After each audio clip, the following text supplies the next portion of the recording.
am Heidi Armstrong. Welcome to FUNdations and Fundamentals. And we're going to talk about trick training for everyday life. And I am a hobby dog trainer with years of training experience. So, a little bit about me. So, when I was a little girl, horses and dogs, specifically herding dogs, and even more specifically, Australian Shepherds literally saved my life. And I grew up riding sport horses with a focus on hunter jumper. And then I did some 3-day eventing, and I did that for about 13 years. And I spent literally thousands of hours at the barn watching horses and dogs because that was like the one safe place in the world for me. And my first connections that really meant anything to me were with animals. And so those hours of observation flavor a lot of the work that I do now with my own dogs. So I have photos here of my last dog, Bella. She was my heart dog, and she did so many things with me. She was just basically an extension of me and my spirit. And we did therapy dog work. We volunteered with Divine Canines in Austin, Texas for 14 and a half years, and we made more than 1,000 visits during our time. And I did search and rescue, specifically tracking live finds with her. We did agility and we did rally obedience when she got to be older. And before she passed away, I had a conversation with her and I said, please bring me a very special dog that wouldn't otherwise have a chance. And one of my friends that I volunteered with for Divine Canines, of all places, found baby Cheza on Craigslist. And she was in the process of being dumped on the side of Highway 71, which is a really busy highway in Austin. And a kind lady rescued her and then put an ad for her on Craigslist. And for those of you wondering what in the world her name means or if it's significant of anything, we have Kenyan neighbors and they talk to her in Swahili, and the husband called her Cheza. And I said, what does that mean? And he said, it means play in Swahili. And I said, that's her name. So Cheza means play in Swahili, and she absolutely lives up to her name. So she and I got into trick training, and I'll explain more of that in a little while. Rally obedience, I started some agility with her. I take that really slow. Also, kind of hand in hand with the trick training, I started doing human remains detection training with her, and she just became a therapy dog last weekend. So she has become my second generation, the next generation of therapy dogs, and we actually made our first visit last night. So for my day job, I have my own business called Injured Athletes Toolbox. I'm a former professional mountain bike racer, and I help athletes overcome the mental and emotional fallout of injury. I have a lot of mentors in dog training, and you're probably asking yourself, why in the world is there a picture of a martial artist in the middle of a dog training presentation? But there's a story. I like stories. So this is actually Jackie Chan. So he's a very famous martial artist, and Jackie Chan used to refer to himself as a thief. And he did that because he would say, I studied this person and I took this thing, and I studied this style and I took this thing. And so he basically took from all of these different styles and then created his own style of martial arts. And so I I am the same when it comes to dog training. And my mentors are Suzanne Clothier, John Rogerson, the late Lee Mannix, who is in Austin, and then Paul Mann and Diana Smith, who are at Hearts and Paws in Austin. And all of my mentors are relationship centered positive trainers. And I want to inspire you to have fun with your dog and be weird and silly and use your emotions, just as my mentors have inspired me to do the same. And I want to note that what I'm going to talk about is works for Cheza and me. It worked for Bella and me, and it worked for my past dogs, which were all greyhounds. But there are lots of different styles. And so there isn't just one way to do this. And so I encourage you to be your own Jackie Chan and pick what works for you from different styles, learn from different people, learn from Miranda, and find your own way through this and find your own style. Why does this even matter? So I love trick training and I love having fun with Cheza, and it's strengthened our relationship in so many different ways. It's built her confidence. It's been a bridge to helping her overcome some of her fears. I try to whisper it, but she has Chihuahua in her. And so she has little Chihuahua fears sometimes. And so trick training has been a way to help her overcome some of her little Chihuahua fears. And it's taught me to really use my emotion to connect with her and further build our relationship. And we have made so many memories and had so much fun trick training. So when Cheza was little, I used a freedom harness on her, and I had like 3 or 4 people tell me, I think that harness is causing her to limp. I saw her limp and I couldn't figure out what was going on. And sure enough, it was actually her harness. And so she had a shoulder injury, and it wasn't something that anybody could diagnose on x-ray. And so in the same way that my injury, my career ending injury became a gift to me, Cheza's injury became a gift to us. And so she had her injury, and I was up at Hearts and Paws talking to Diana one day, and Diana said, she's on restriction, she can't run for a while, why don't you try trick training with her? And I said, okay, that's fine.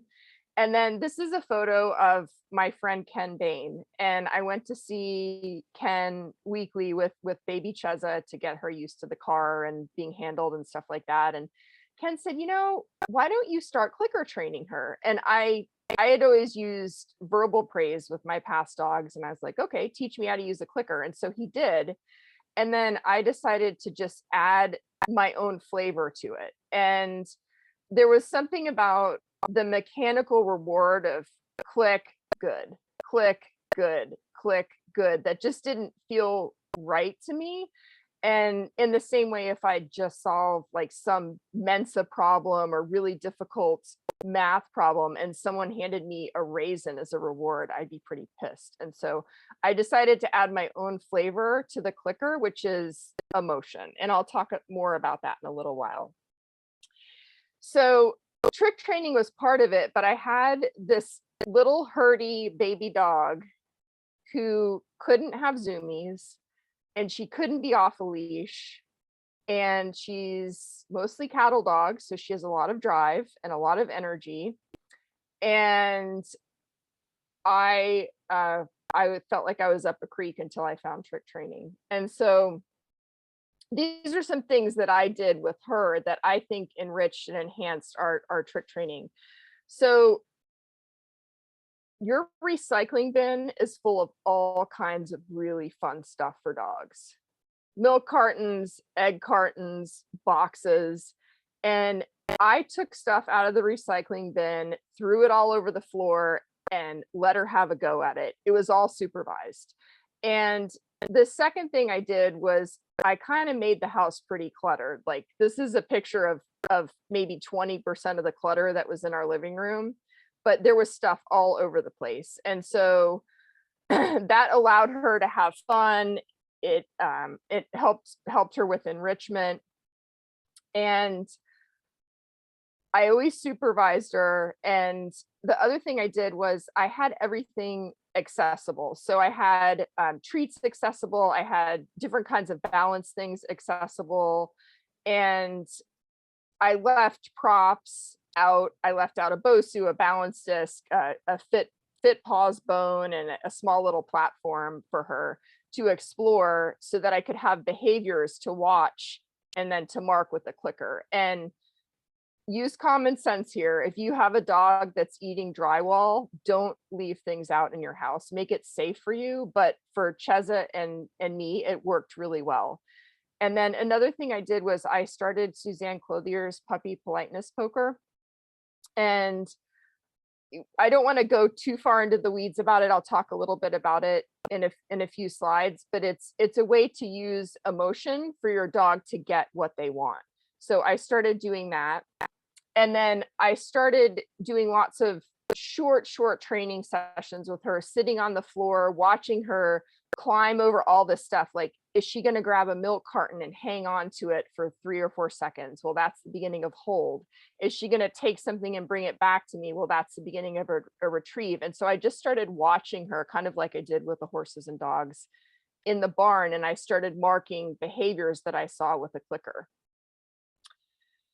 So my relationship with fun and dog training goes way back to the late Lee Mannix. And Lee was a cowboy, and he did not say it in these words. He inserted some expletives in here, but if people were working their dogs and they weren't praising their dogs, he would just yell at them, "Praise your dog." And there was some expletives after that. But so I always have him on my shoulder telling me, praise your dog, smile at your dog. And when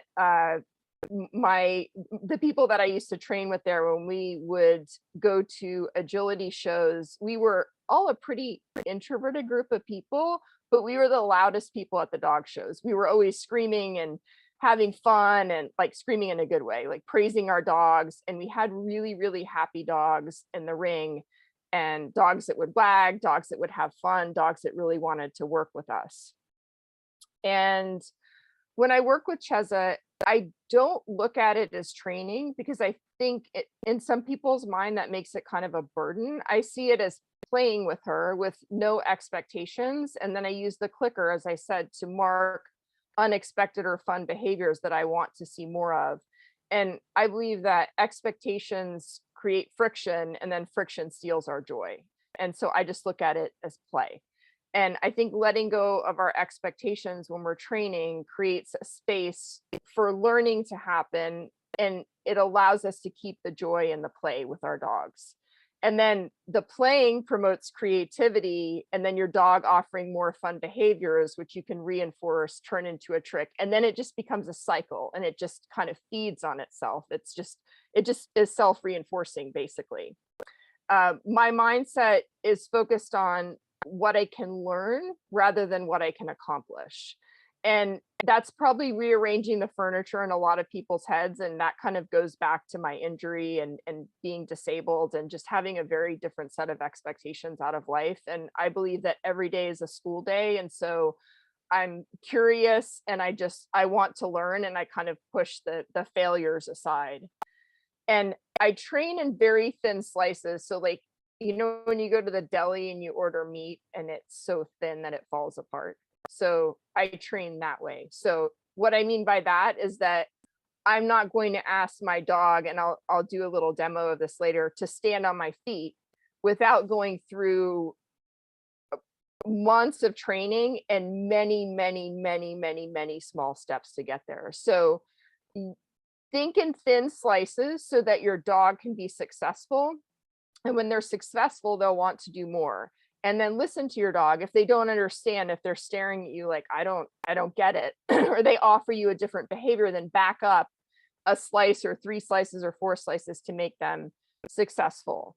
And think about training this way. Anything is an opportunity for a trick. So if you want your dog to get off the sofa, you could turn that into a trick. If you want your dog to go to their bed, you could turn that into a trick. If this may be a little bit of a stretch for you, Miranda, but I mentioned earlier before we got on the call, like if your dog is leaping up in the air, maybe you mark that and you teach your dog to jump rope. So just think about trick training that way. Getting in the car could be a trick. Everything can be a trick. As I mentioned before, I like to keep all of my equipment accessible. We have a really small house.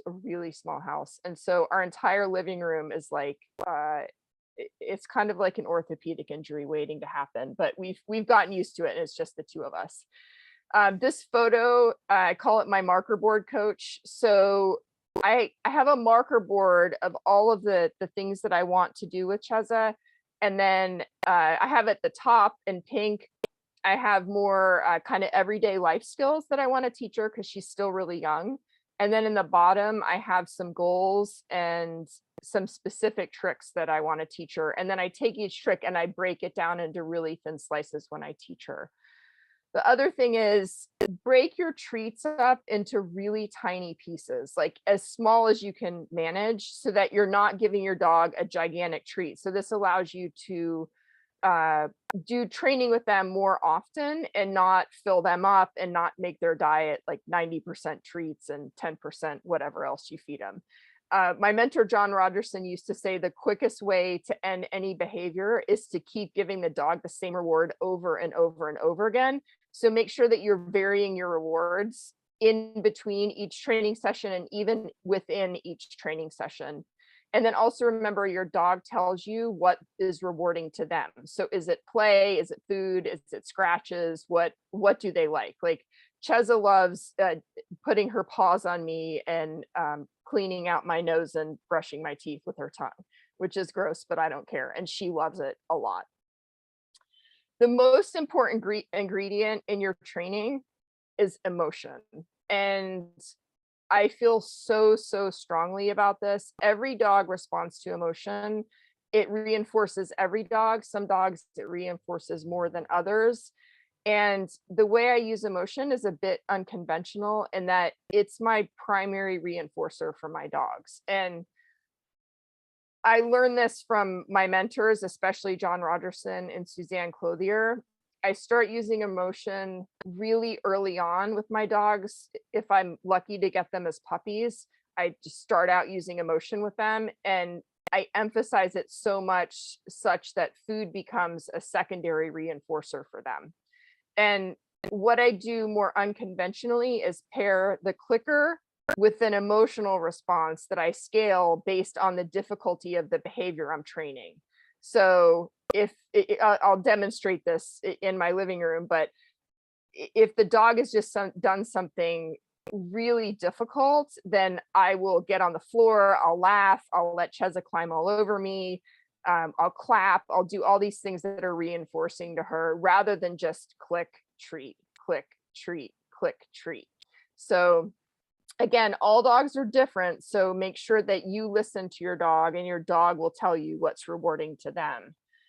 And the reason I think that emotion is so, so important, and it's something that's overlooked sometimes in dog training, is that it is the only thing that you will always have with you. It doesn't matter where you go with your dog, you will always have emotions. Sometimes you might not have your treats, but you will always have your emotions. And if your dog is trained to respond to them, then you don't always have to rely on treats. So I want you guys, after this webinar, those of you who don't already do this, try to notice how many times a day your dog is watching your face. And you will be absolutely astounded. Dogs are always watching our faces and they're watching our emotions. And so when we smile at them, it means something to them. I mean, you can even yawn at a dog and they'll yawn back. And so emotion is just hardwired in their brains, and they are wired for connection with us. And so that's why I believe emotion is so, so important. So I want to tell a story about how I've used emotion unconventionally to train something that would otherwise be really difficult for people.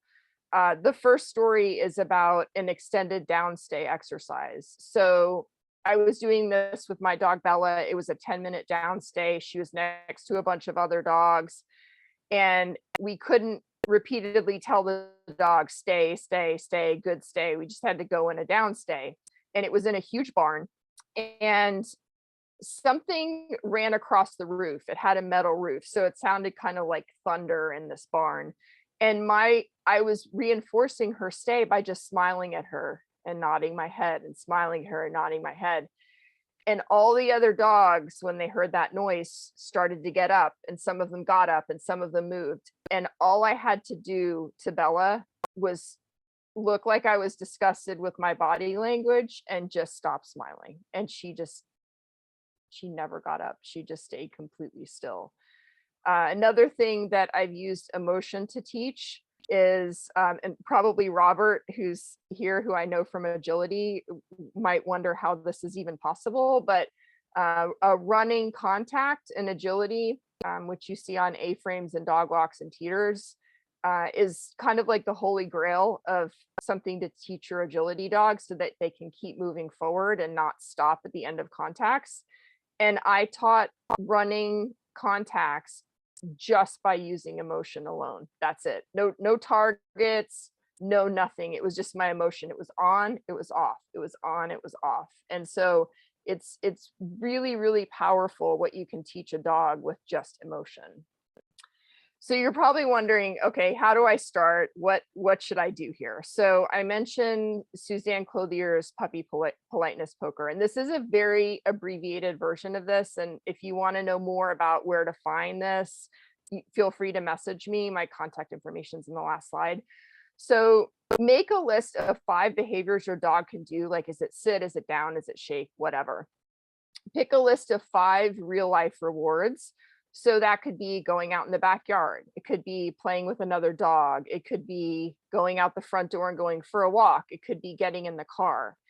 And then mix up the can-do behaviors with the real life rewards later. And so what that looks like for us in this house is, like, if Cheza wants to go outside in the backyard, I will go to the back door and I'll put my hand on the doorknob and I'll say, "You want to go out here? You want to see what's in the backyard? Oh, you want to go out here?" And I'll look at her, and I don't ask her to do anything. I'll just look back at her, and she'll be maybe sitting that day. I'll ask her the first time, and every other time I don't ask her again. And then I might ask her down.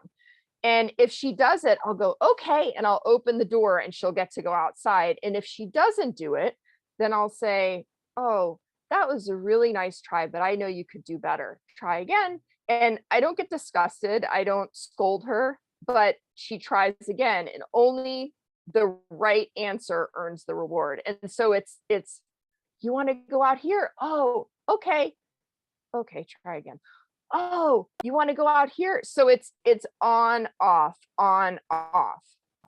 And just remember that all attempts are praised and encouraged, but only the right answer gets the reward. And so I think that's a really good way to start using emotion with dogs, to get them to understand that you're on when they do it right, and you're just kind of, "All right, try again. You can do better when they don't get it right." Another way that you can start using emotion is to start smiling at your dog and praising them while you're smiling. So you're putting everything together, and in your body language too. You can stand up straighter, you can clap for them, you can laugh, you can giggle. And then when your dog does something amazing, have a party. So like I do with Cheza, I clap, I giggle, I'll roll around on the floor. I get super, super weird with my dog. So don't be afraid to be weird with your dog. And this photo here is a photo of me on the ground with a friend's German Shepherd after I had just recalled Cheza away from in a huge field, away from a whole bunch of distractions. And this was the reward I gave her. I let her climb all over me and lick my face.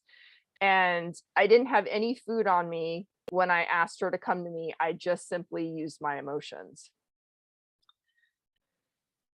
All right, so I really love this quote from Suzanne. "Training is a mechanical skill. The problem arises when we mistake the skill of training for the relationship itself." And that's some meat to think on for people. And I don't use a clicker as a substitute for an emotional reward. I use the clicker plus my emotion plus the treats.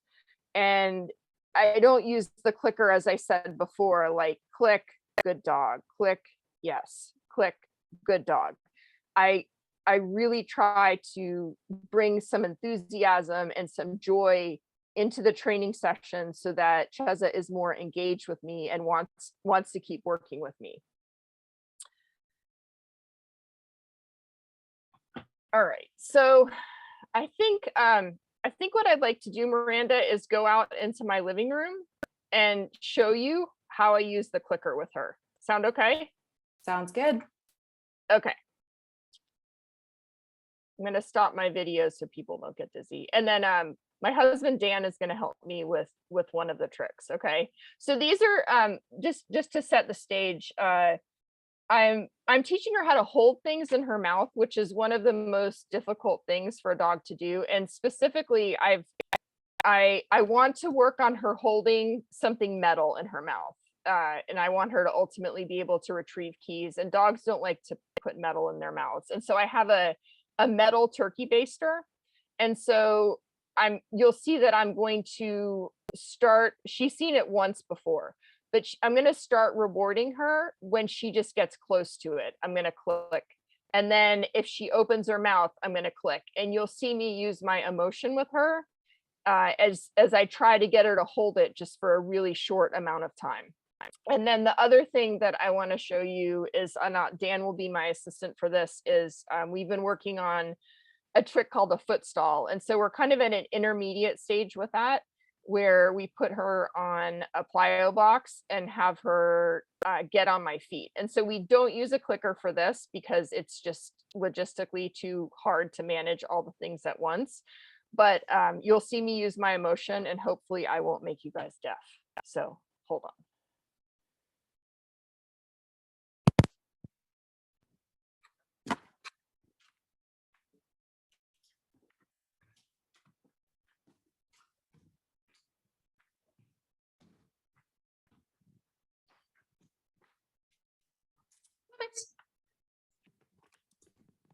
Hey, Heidi, we're still seeing your screen share. Okay. Let me stop that. Did it stop? Yes, but now we don't see you. Is your video on? Hold on.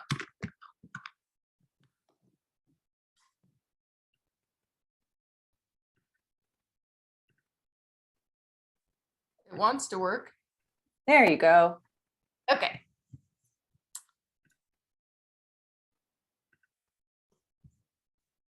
Okay, hold on a second.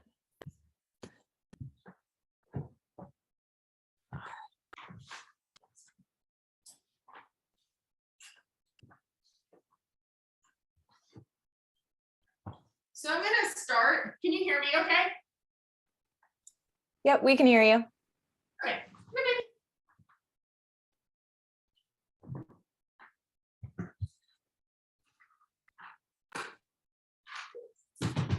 Good girl. So I'm going to start with something that she's used to putting in her mouth. She may not want to work. Girl. I wonder if she likes the yelling. If she likes what? You're yelling. Okay. Let me see.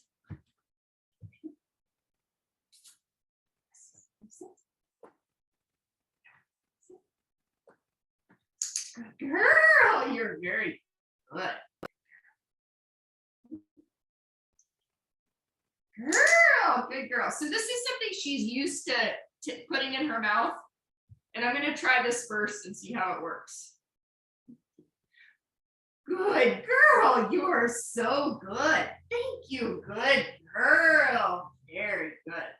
So now I'm going to try something novel. Good girl. So here she's just getting close to it, and I'm rewarding that. Good girl. Very good. And now I'm going to up the criteria a little bit here. Good girl. You're a genius. You're so good. Good girl. So that time she put it in her mouth.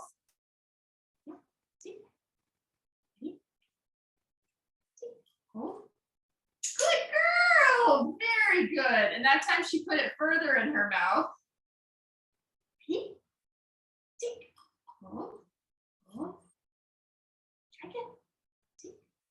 So that time she dropped it, so I'm going to back up a couple slices. Good girl. That girl! Oh my gosh, you're so good! Look what you did! You're so good! You're so good. Good girl. So So she's gravitated up to the grabbing the rubber part of it, which is fine for me right now. Eventually I want her to get the metal. Good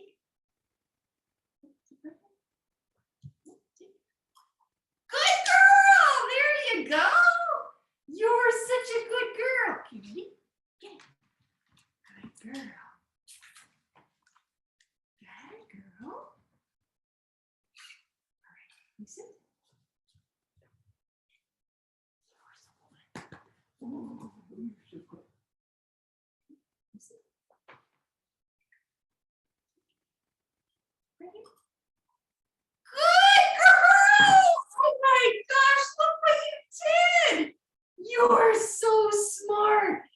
You're so smart. Look how good you are. You're such a good girl. All right, so you can see by the end of that we kind of worked all around the turkey baster, and she went from nosing it to putting it in her mouth a little bit to moving to the rubber ball on it to finally holding the whole thing in her mouth just for a little while. And a lot of what she was paying attention to was my emotion there. So I want to try one other trick with her. Let me see. Okay, so this is the foot stall trick. You want to come here? Mm-hmm.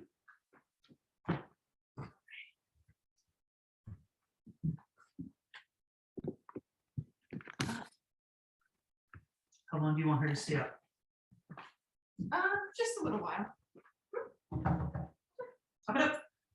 Good girl. Good girl. Good girl. Good girl. Good girl. Like this. There you go. You're a good girl. All right. Bye. Good girl! Yay!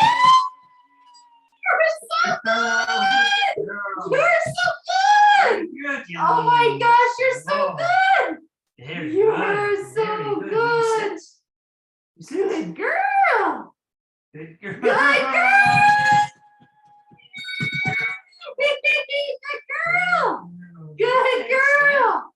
Stand. Good Good girl! Good girl. You're so good! Hey. Okay, we can sit. Good You can girl!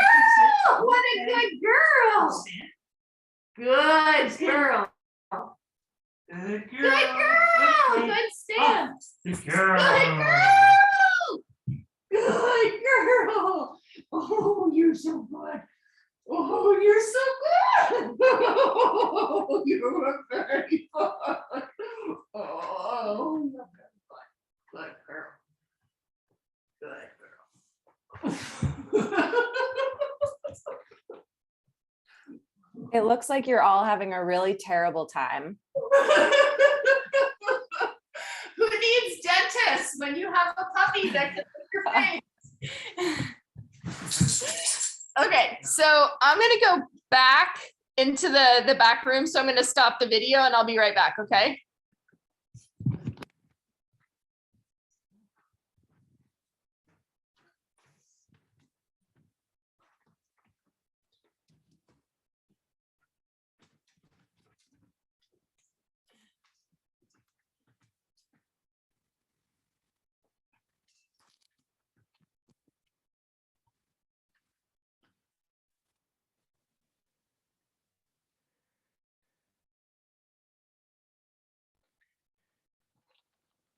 Okay, my video is being recalcitrant again here, so let me try to get it back on. You get extra points for using a big word. It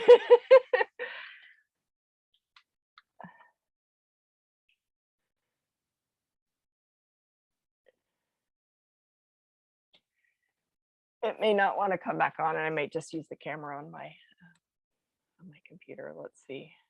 Try one more time.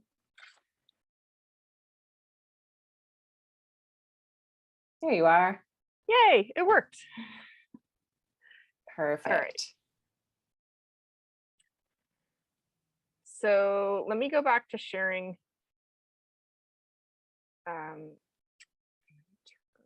I'm going to go back to sharing a portion of the screen. And then in the meantime, why don't we do this? We have, let's do this for like the next 5 minutes. So those of you that have dogs, I want you to try to think of a trick or something that you'd like to teach your dog. And if you don't have a clicker, that's fine. I use a clicker primarily for precision. So like to mark the exact behavior that I want. And so if you don't have a clicker, that's fine. Just, you can use your voice, good girl, good boy, whatever it is you want to say. But for the next 5 minutes, I want you to try working on a trick or a behavior with your dog and try to use your emotion with your dog. So those of you that don't have dogs or don't want to do this, I'd like for you to make a list of things that you want to teach your dog. And it could be anything from a practical skill to like a lot of dogs don't like to be pet on the top of the head. So could you turn that into a trick? Could you turn the dog resting their chin in your hand into a trick, which is really good for a lot of husbandry things?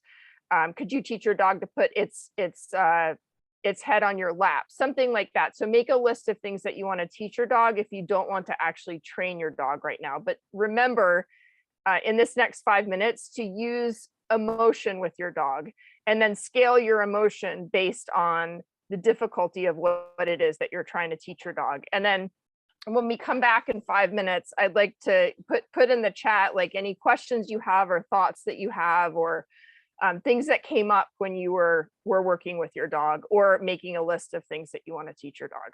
Okay, so maybe we'll do it for like, instead of 5 minutes, we'll do it for like 3 minutes. Okay, so everybody go do your thing, train your dog or make your list for the next 3 minutes. Ready, set, go. You can do it. We believe in you. If you have questions or if things are coming up, just toss them in the chat. And remember, tricks, just like Heidi said, tricks don't have to be spin or shake. They can be all kinds of random stuff that's fun.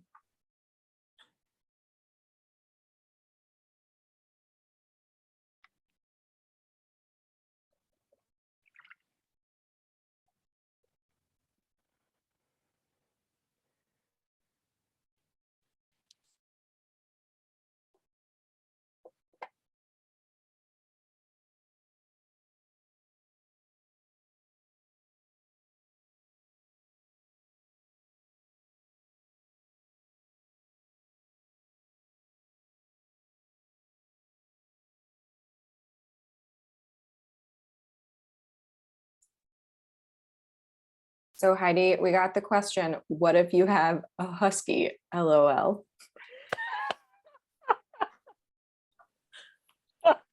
Any words of wisdom for Angie?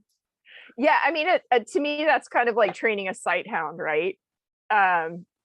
So I joke with sight hounds that you ask them to do something and they're like, yeah, I'll consider that. And then 5 minutes later, they just get back to you. So if I had a husky, I would use the approach of clutter as your friend. And I would just start putting stuff out around your house that the dog could potentially balance on. Like, could you teach them foot targeting? Or like one of the things that I taught Cheza was hang 10. And that means put your 2 front feet on anything I'm asking you to hang 10 on. And you could do that with a husky. And you could start with, a little like raised platform on the floor. And I think getting your timing right with the clicker and beginning to use your emotion and finding what is rewarding for the dog will be the most important things. And you could try something like fit paws, paw pods, and getting them to start putting their feet on them and balancing on them.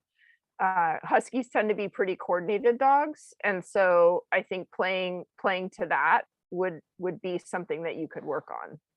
And then spend a lot of time just watching, like, does your dog roll around on the ground. You could turn that into a trick. You could even turn some of their howling into a trick on command. And contrary to popular belief, if you teach your dog to howl or bark, it's not going to make the behavior worse and worse and worse, because you can turn it off. Yeah, I think just spending a lot of time watching your dog and paying attention to what brings them joy and reinforcing that. You may have to use rewards that are maybe a bit higher value, but find out what it is that's rewarding to your dog and use that as your reward. I often joke with folks that like our rewards are so personal that Yep. a lot of times we assume that all of our dogs are going to like training treats. And I had a dog that I worked with who loved teriyaki chicken, like not just regular chicken, not barbecue chicken, teriyaki chicken. A dog who loved Doritos, one who would work for popcorn over hot dogs, some dogs that will not do anything for praise, but will do a ton for kibble, and dogs who don't really care much about any of the food, but will do anything to be allowed to, you know, go outside, go chase squirrels, go sniff, you know, access to other things that they want. So it's sometimes we have to get a little bit more creative about what we think a reward might be and just try some different stuff. Because otherwise we don't know. I don't know how they figured out that Doritos were like the thing that they loved, but you know, it was one Dorito and then the rest was history. Absolutely. Yeah, dogs can be like that for sure. The other thing that I would start with a husky is puppy politeness poker. And you can find a lot more information about that on Suzanne's website, but I would start that program with the husky, because that begins to get them tuned into your emotion, and your emotion specifically as a reward, and also real life things as rewards. So that will begin to get them engaged more with you, and maybe temper some of their independence. Awesome. All right, you ready to start? Yeah. Let's do it. Okay. So anything that came up during practice, you know, any questions that you have, put them in the chat, and I'll get to them in just a minute. Let's see. Move that there. Okay. So much of trick training, as I said before, can be done by just watching your dog and some of its natural behaviors. And if you want to teach your dog a stay or a calm command, look for when your dog is lying around the house just chilling out, and that could be good calm or good stay. If your dog's lying on its side, you can do what we did. Bella had this trick where we would ask her, would you rather be dead or be an Aggie? Sorry if I offend any Aggies, I went to UT. And she would just fall down to her side. And so Dan started training Cheza. When she was lying on her side, he would just tell her, he started clicking on it, and then he would say, good Aggie.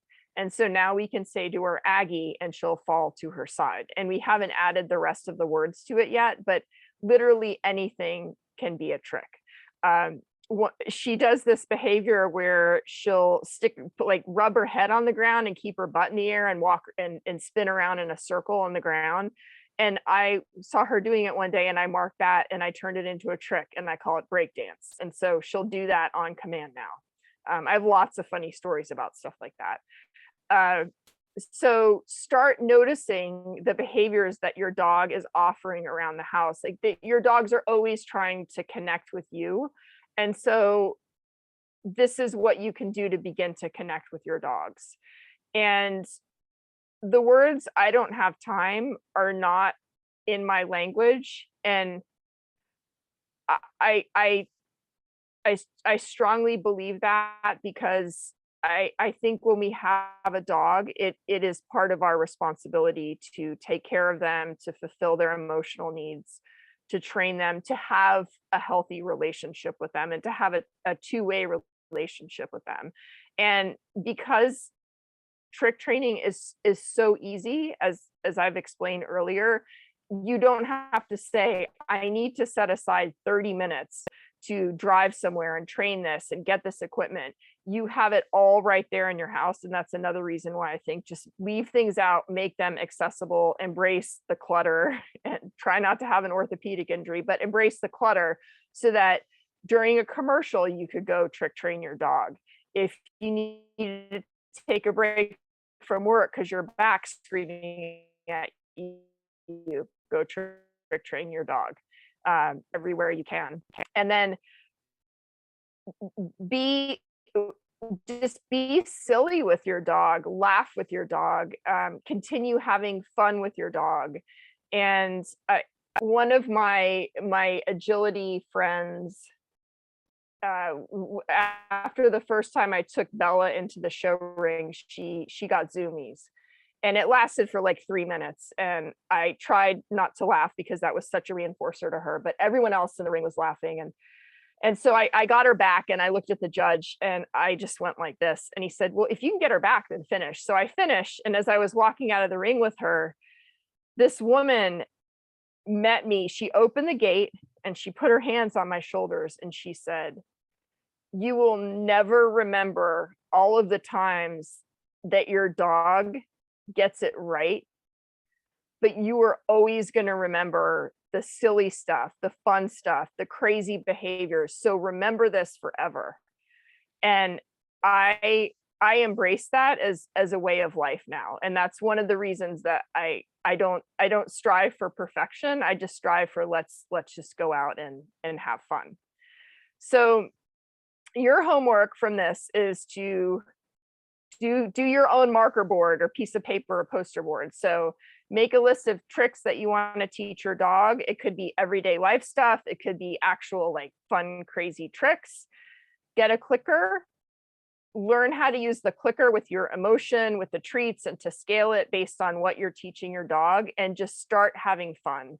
And remember to celebrate every single day that you have with your dog. Their lives are never, ever long enough. And so train them every day, spend time with them every day. It doesn't matter if it's 1 minute or 2 minutes or 3 minutes or 2 hours, but celebrate that they're here and they can do stuff with you. If you need to find me, I'm at Cheza the Trick Dog on Instagram. And then I'm also at, my email is heidi@injuredathletestoolbox.com. And then Miranda and the trainers at Every Dog Austin, awesome resources for you. Suzanne Clothier has webinars on Vimeo that she sells that are really good. You can find Puppy Politeness Poker there.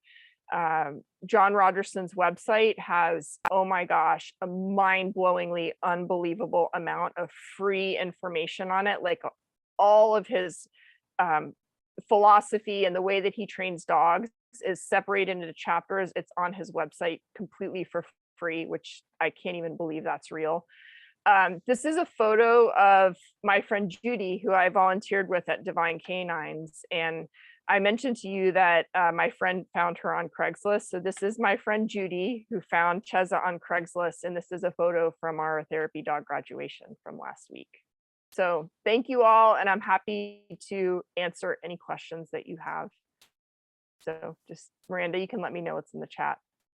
Awesome. Thank you so much. That was so much cool information. And thank you for that demo, because that was adorable. I particularly like that at some point I was trying to take a little video so I could post it on Instagram. And at some point the mic just cuts out because you're screaming so loud and so excited and it just goes silent.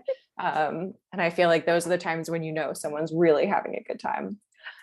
So folks, if you want to put questions in the chat box, I have a question. Would you tell us a little bit about all of the ribbons behind you and the kinds of competition stuff you've done? Those are all of Bella's agility ribbons. And I want to try to find an artist or someone to kind of put them all together in something, but they're probably about 7 or 8 layers thick. And they're all of the ribbons that we got together doing agility. So maybe some rally, but mostly agility. That's awesome. Super cool. I'm going to give people a couple more minutes to put questions in here. Be brave. I believe in you.